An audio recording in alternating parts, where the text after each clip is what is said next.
This is me reading the chapter 2 of the Laws of Mental Domination. Uh, so yeah, like I said, these type of books they not very.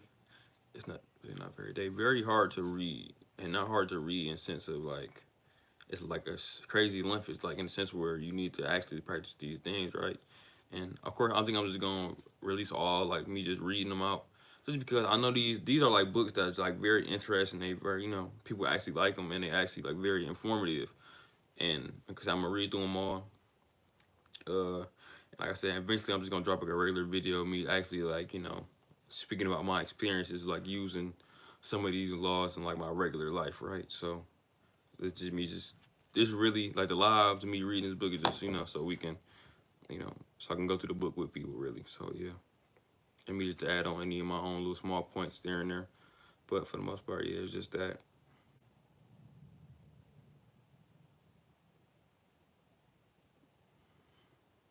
Hopefully all is well.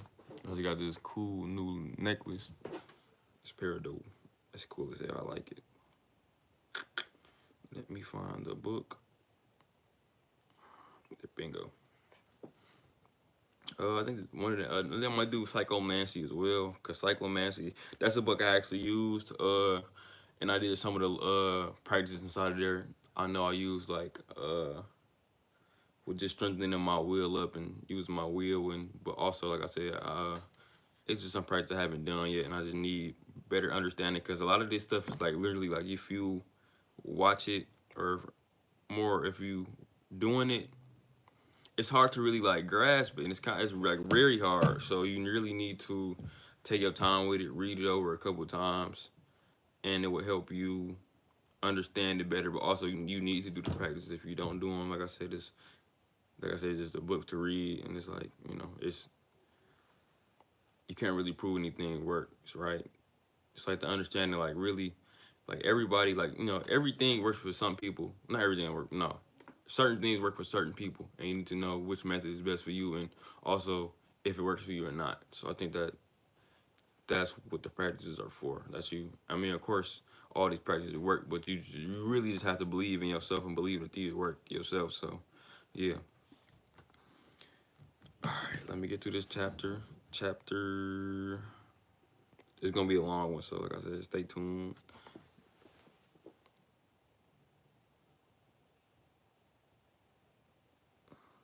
All right.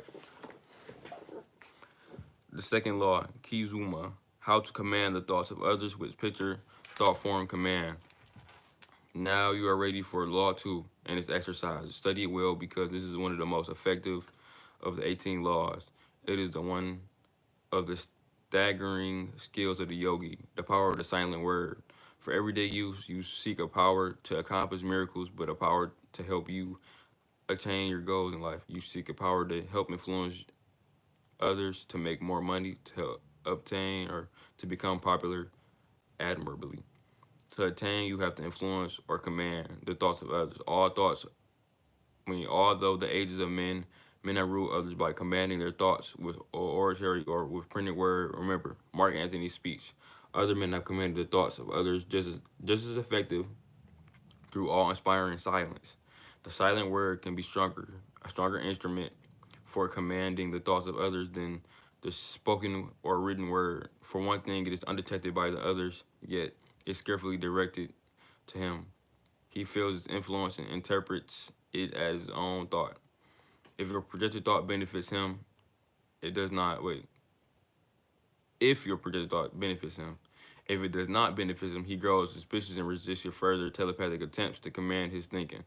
He might even warn others to beware of you. The first requisite for successful thought commanding. The more worthy of your thought, the more the other person gains from it. You gain too because the other person feels attached to you and sings your praises. Your reputation grows. Jesus Christ and other mystics apply extrasensory perception for worthy purposes. You can sway the other person most easily when you want to do him good. That is why religious leaders so often erect miracle cures. To cure others of a disease is certainly to do them good. A doctor gains by healing his patient, the storekeeper and the salesman by pleasing their customers, the politician by satisfying his voters, the lover by adoring his beloved. The first requisite for successful thought commanding is to seek to do something worthwhile with your thought. For the other person whose thoughts you wish to command, it will of course have to be something he himself will accept as being of value to him. But this has its problems. If you wish to break him of a bad habit, he might enjoy the habit and hang on to it. When someone becomes an enslaved to anything, he falls in love with it. He might also wish to adopt a new habit, but resists because of his misconception about it that he holds. He might wish to exercise, but is anxious about his heart. He might wish to eat more fruits and vegetables, but is convinced that they are weakening and not filling. He might wish to stop smoking and drinking, but fears losing his social circle. You will always run into psychic walls put up against you by the person whose thoughts you wish to command. Let's go ahead and now break down the thought commanding into a series of easily executed steps. Practice them and you will be amazed at your power you acquire with Law 2. The 4 great steps for commanding thoughts. The first step, the enslaving frame of mind. The enslaving frame of mind is a step best calculated to do a world of good to the other person. Nothing is more enslaving than emotions of love. Those who believed in Christ loved him. He performed miracles for them. In his own hometown where he is not highly honored, he failed to perform miracles. He, in turn, loved his followers and this enslaved them to him. Moses, Muhammad, Allah, and Jesus' disciples are also commanded the thoughts of others. An overpowering desire to help other person is a core success in thought commanding. Exercise to acquire an enslaving frame of mind. Sit alone in your room, visualize before you the person whose thoughts you wish to command. Take a paper and pencil, list the thoughts or the thoughts you want them to accept. List besides each thought the gains which you expect to derive from it. Be sure that the gains are not solely your gains.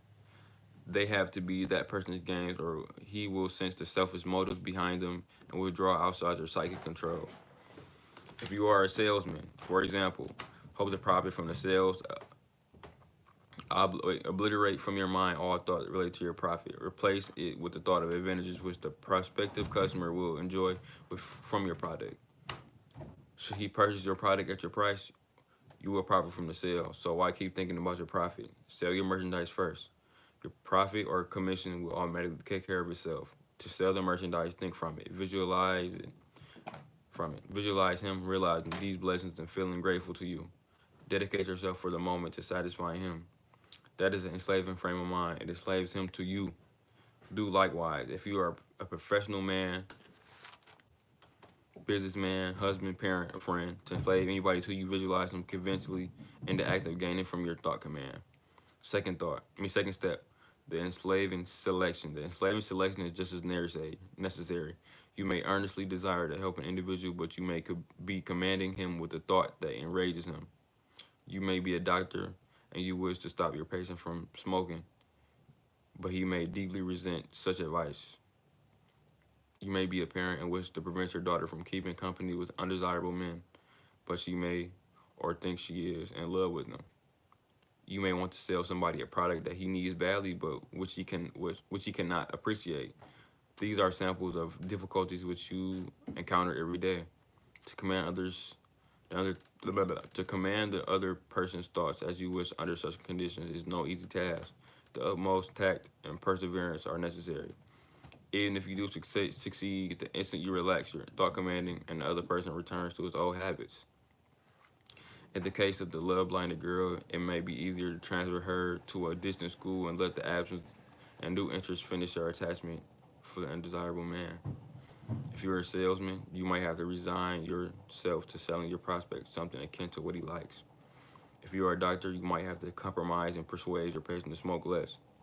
Expect 100% success in nothing you attempt in life. The most successful man knows when to compromise. The failure never compromises, but runs headlong into disaster. Don't resign yourself to failure. Nonetheless, merely you can't command the thoughts of some peculiar or unusual person completely. The fact that you can influence them at all should be advantageous enough for you. The more skillfully you try to be influencing, the better you succeed. After repeated attempts with them together, with increased skill, you might succeed in commanding even his thoughts to a remarkable degree. Exercises for enslavement selections. Write down beside each of the commanding thoughts for any person you exactly. Write down beside each of your command thoughts for any person exactly what your reactions would you expect from if you were to blurt out orally those thoughts to them. If they might incense, mark that down. If his friends would scoff at him and tease him for ignoring your advice, mark that down. Don't shut your eyes to any difficulty you might meet. If you feel that he might purchase your product if you don't appear eager to sell it, mark that down. Mark down anything that might hinder your efforts to command his thoughts. Thought commanding may be more subtle and more unsuspected and more effective than oral communication or oral commanding, but you still have to affect the other person's subconscious mind to put it across. If you can't affect it enough, you can't command his thoughts. Success will be faster when you choose an easier objective, with which to enslave them, such as to make them like you better, to speak to you longer, to listen to you attentively, to have more respect for you. When your skill and confidence in thought commanding grows, you can select more difficult objectives. Third step, establishing psychic union. Having put yourself into a enslaving frame of mind and picked out the enslaving selections, you are ready to command the other person's thoughts. You are not trying to rule him with your thoughts, but command his thinking. You don't even want to suspect. You don't have to suspect what you're about to do. That will call up his defenses. You want his conscious mind to assume that the thought which has suddenly possessed them originated from himself. That you yourself just happened to be present or accidentally enter his thoughts just then.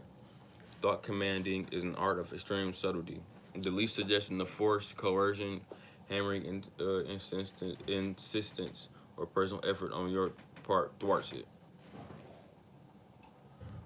You have to establish such an absolute telepathic rapport with the other person that he obeys you without suspecting and resisting responsiveness of a subject carrying out a hypnotic suggestion. He has to obey your thoughts, commands, spontaneous without hesitation, even if he is astounded later at what he did.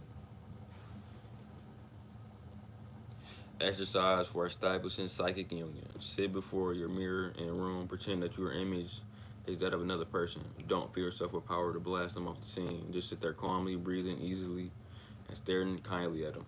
Think out to him.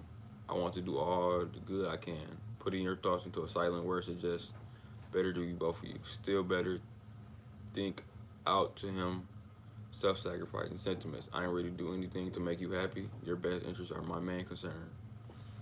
The statements, of course, is not strictly accurate. If you are a salesman or a businessman, your own best interests have to remain your main concern. But you can't let your subconscious telepathize that thought into the other person's mind, or he will become wary of you psychically. You want him to instead to open the floodgates of his mind and receive your telepathic messages. With the least resistance to carrying them out for a while, at least with his own, you will then have established psychic union with him. Filling the psychic wall gap. Well, let's say gift, but the psychic gap.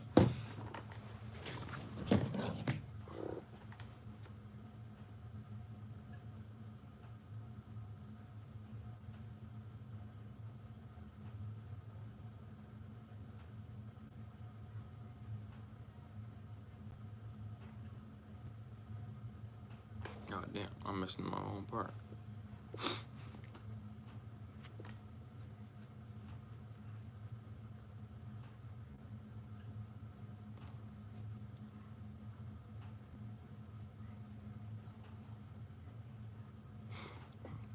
All right. After you establish psychic union with the other person, you feel a sudden lessening of resistance against the telepathic pressure, which gives you an exerting on his mind. It feels as if you had been ramming a heavy log against a wall in the dark, and that the log suddenly shifted into a hole into the wall and plunged through it easily. That's how it feels when the psychic wall gives. You won't experience this feeling at first, but you will even assume that your thoughts commands are easily being wholly even assume that your thought commands are even being wholly received or wholly rejected by the other person.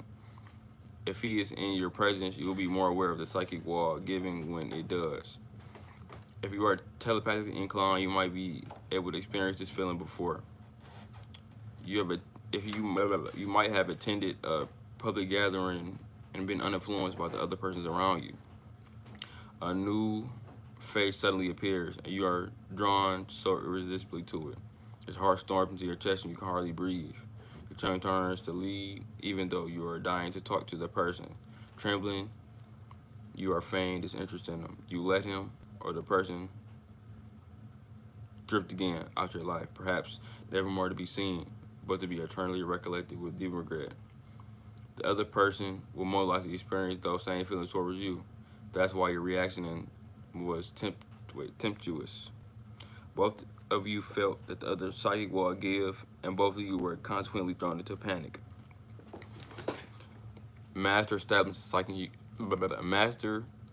psychic union until you feel the psychic wall give. If you feel it give, and you ought to feel it soon, you will be ready to command others' thoughts, commanding the thoughts of others. The actual thought command can be delivered either in word or picture form. Both ways are effective, but one is more effective than the other in different situations. The picture form seems to be more effective with strangers, and the word form with your family and regular companions. Many reasons exist for this. The stranger has not heard you talk. If all, he is not used to speaking or listening to you. His subconscious has not built up conditioned reflexes from the past associations with you. He might even presume that you possess a different voice and speech than you do. Once you develop exceptional skill at thought commanding, it makes little difference which form you use, but at first it would be more effective for you to project picture form to strangers and the word form to your family and regular companions. The latter are conditioned to dealing with you in the words and will absorb your word messages are easier. The picture form thought command. For the stranger, pick out a well-selected enslaving goal which you wish to implant in his mind. This applies as much to the new prospect to the new client, patient or client. Let your mental picture of this well-selected enslaving goal seep into his mind by your thinking it out to him. Let it drift through the air and push through the open floodgates of his mind, and keep it there before him, moving and alive. Don't create a dead, still picture, a living, moving picture projected from your mind of the stranger performing exactly what you wish him to do, enthralls his subconscious mind and prevents it from closing its doors against your thought messages. A moving picture is dramatic and does not bore. Boredom cuts off psychic union, except when it's used for hypnotizing. Don't project the picture long. 3 or 4 seconds are long enough. Withdraw it before the stranger's subconscious mind builds up resistance against it. Should he grow conditioned to resist your thoughts and messages, your future effort to command his thoughts could prove futile. Never repeat the same picture after that with the same person. Next time you project the picture for thought form to him, use a different one. Strive to meet the stranger you don't know quickly.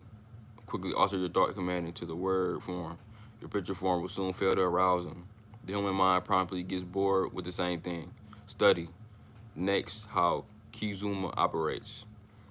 The secret of witchcraft. The superstitious people of the former times called the witches in leagues with the devil. But the witches are also use thought forms. By concentrating long on their desires and projecting them, they developed stupendous thought form powers. Enjoyed amazing psychic power success.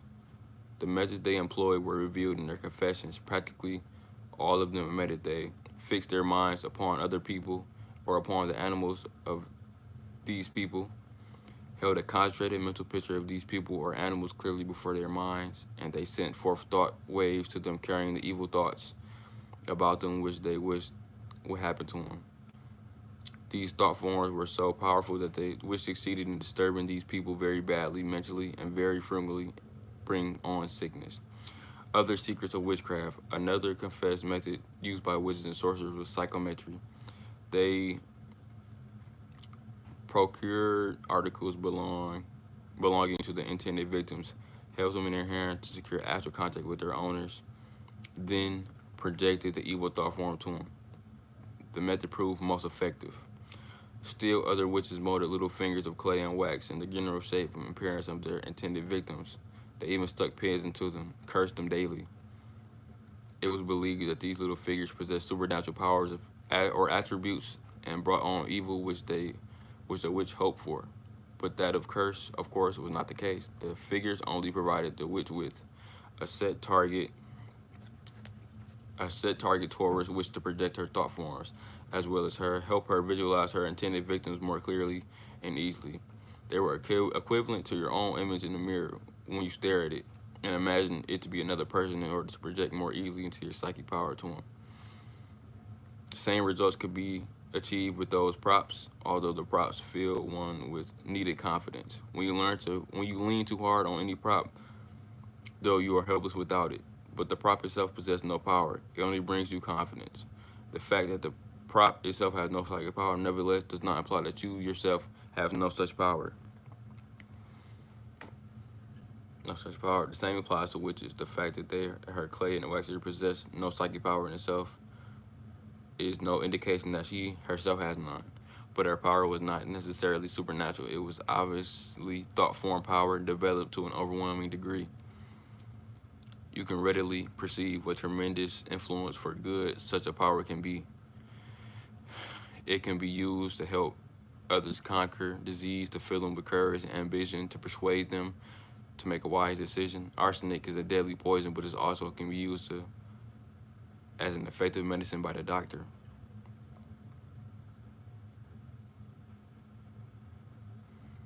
How to project the controlling thought form.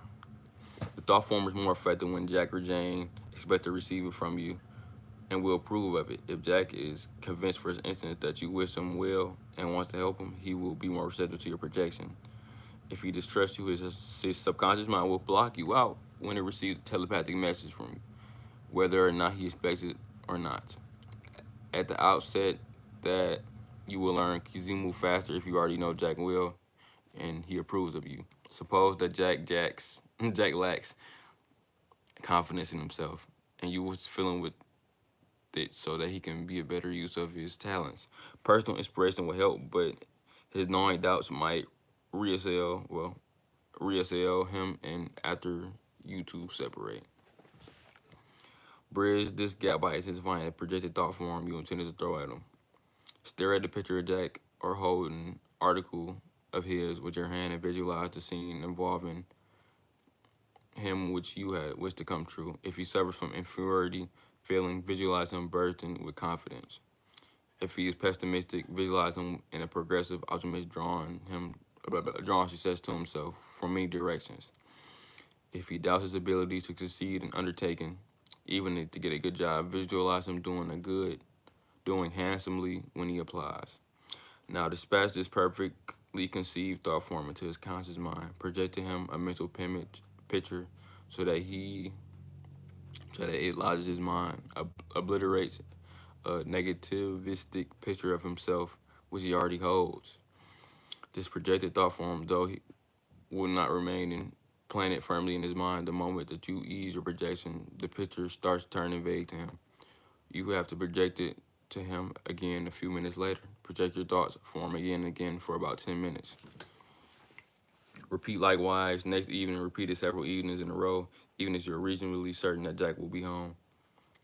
One evening thought form projected will not be sufficient if Jack is convinced that he is failure and he's a confirmed pessimist. The exact effect of the props. The picture of Jack is what you stare at will not increase the power of your projected thought form. It will help you create in the thought form the keener impression of Jack.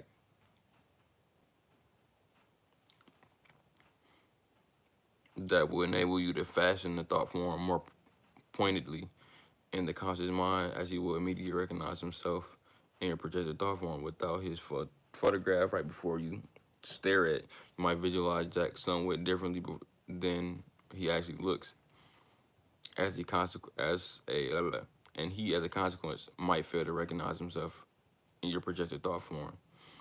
That is why witches stuck pins into the clay or wax images of their intended victims.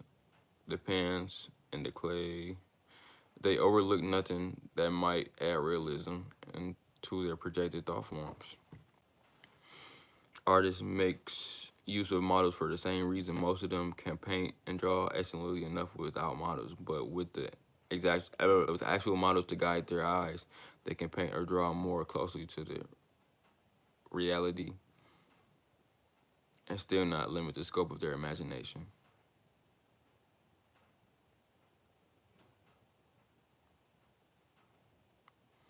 Imagination. All right, a couple more parts to go. The power of Kizuna. Kizuma, the projected thought form. Psychometry, when you take a hold of an article belonging to Jack, you know beforehand that it belongs to him and it still retains an astral attachment to him. By taking it in your hand, you set up a direct astral connection with him. He may not be conscious of it, but the connection has been set up. When you therefore project your thought form to him, his chance of receiving it is forced or enhanced. If Jack is taking part in this debate, an athletic contest, seeking suitable employment, or taking an important examination, and you fear that he's frightened, the situation is ideal for blistering his Kizuma. You might know for one thing closely enough when and where the occurrence will take place. Being highly tense at the time, Jack will be most impressionable to suggestions, verbal or psychic. By projecting to him at this very time a thought form picture of himself bursting with confidence of success, he stands a big chance of receiving it fully and being decisively affected by it. It could alter his entire outlook and turn hopeless failure into bouncing success. In the West Indies, the author father says a native saved his drowning brother's life from a swift current by projecting him from the riverbank, a thought form which resulted in undoubtedly doubling his brother's strength so that he struggled superhumanly to safety.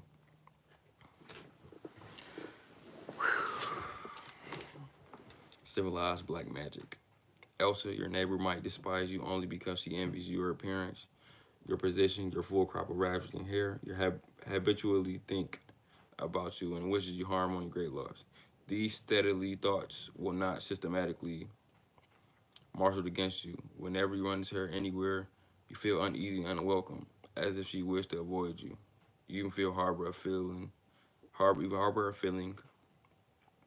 that she thinks about you and discusses you at great length with her husband.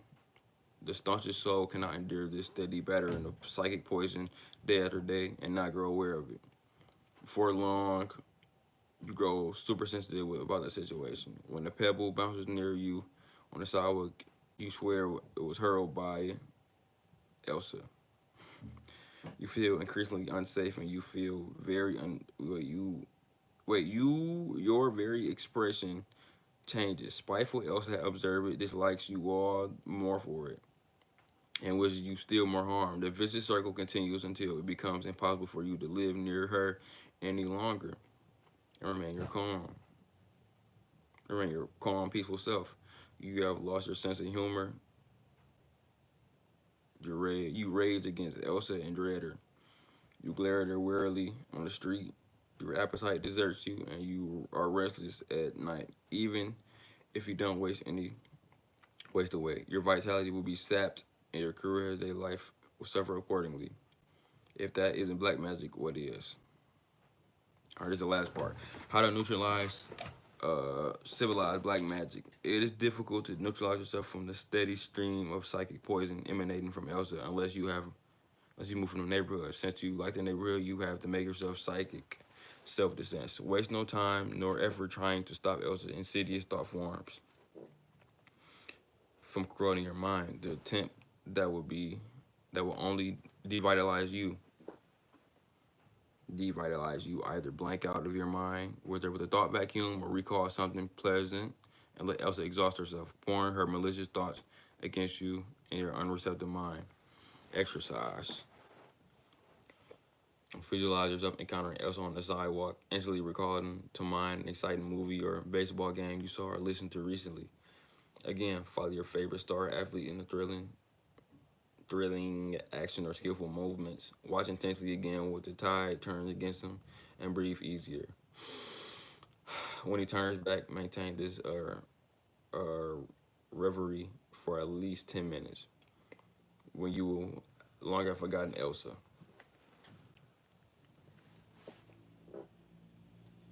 by engrossing yourself for about 10 minutes in this way, you won't leave yourself open to being upset for hours by your black magic. After she has departed, the more sensitive you are, the more lonesome your life, and the more such vexing situations will disturb you. So learn to neutralize them swiftly. Mastering and applying this exercise also keeps you from engaging in resentful, fatiguing, brooding against such a person. Practice this exercise until you can use it at will. A little thought vacuum exercise. All right, so the rest of this stuff is cases.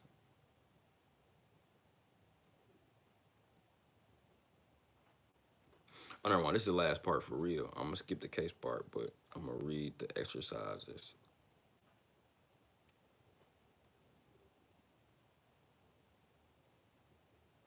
Exercise for developing Kizuma for worthy purposes. You are a woman who want to win Albert Brandon for yourself. Procure an image of an article of his, and if you do so without resorting to illegal or undignified procedures. Otherwise, do it yourself. Do it without it.